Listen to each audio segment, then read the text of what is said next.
Le coffre du trésor, une histoire sur l'honnêteté en islam. Assalamu alaikum mes petits amis. Aujourd'hui nous allons rencontrer un jeune garçon nommé Idriss.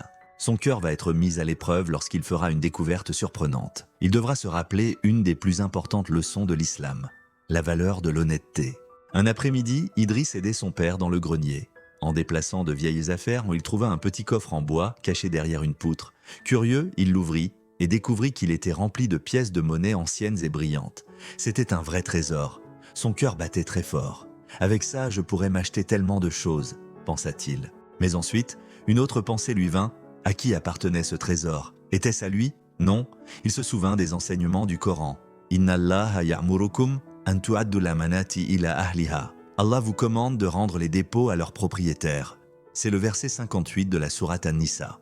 Et il se souvint aussi des paroles du prophète Mohammed, paix et bénédiction sur lui, qui a dit « Les signes de l'hypocrite sont au nombre de 3. Lorsqu'il parle, il ment. Lorsqu'il promet, il ne tient pas sa promesse. Et lorsqu'on lui confie quelque chose, il trahit la confiance. » Ce hadith est rapporté par Al-Bukhari et Muslim. Idriss savait que garder ce trésor serait une trahison.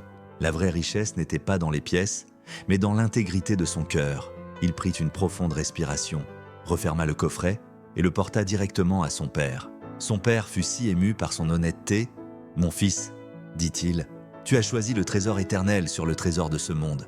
Allah voit ton action. » Il expliqua que les pièces appartenaient à son grand-père et qu'elles étaient un héritage pour toute la famille.